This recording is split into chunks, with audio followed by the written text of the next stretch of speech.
there's an educated, intelligent audience who knows these are difficult issues, who knows that they're not always susceptible to simple solutions, but doesn't just want to be fatalistic about it or give up. It is a basic problem. You find when you talk to people going into government, they're told to get everything onto one page or no more than 3 paragraphs, make the headlines clear. And some of these issues are just not susceptible to that. They're complicated. There are possibilities, there are options, there are alternatives. I'm Lawrence Freedman. I've been working on the defence, international security, war studies field since the mid-1970s. From 1982, I was Professor of War Studies at King's College London, where I stayed in a variety of roles until 2014.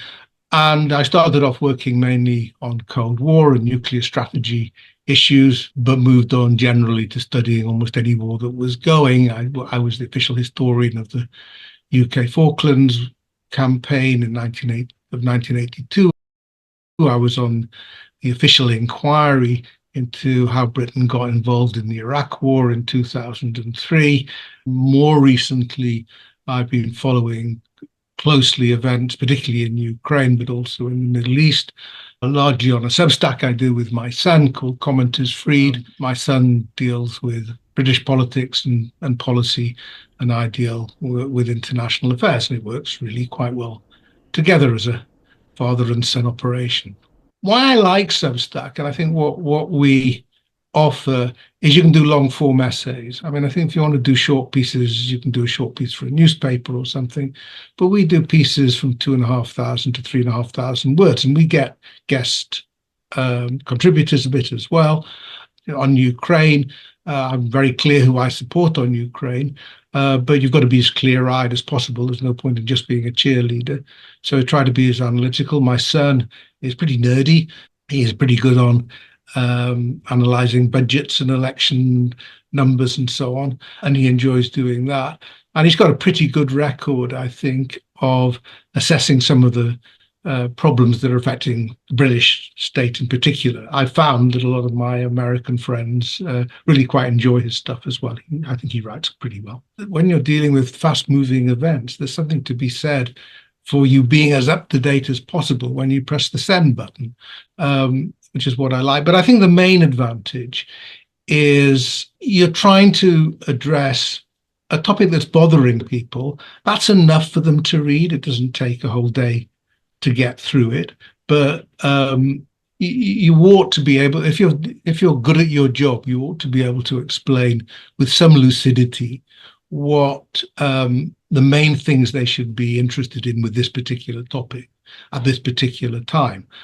I get a lot of interesting feedback as well. People disagree, agree with what I've said, and that's fine too. But it's done without the abuse that you get these days on social media. I find it much calmer and less polemical. I no doubt trade insults with the best, but I don't particularly find it satisfying. And this is, I'd rather be judged on the quality of my analysis, the evidence I'm using, rather than on how tough I'm sounding or whether I'm skewering somebody in a debate. Our Substack's been successful. I mean, we've got lots of subscribers, and we know it gets to officials as well. I think it's a challenge to write at length because you've got to hold the reader's interest. You can't get too self-indulgent with your prose. But I found some of my Ukraine posts have reached very large audiences indeed, and that's very satisfying. It makes you feel it's worthwhile putting in the effort. So there is an audience out there. It's lots of people have got no interest at all and would rather watch do TikTok or watch, as my grandchildren do, strange people performing on YouTube. But there is an audience, and it's worth addressing.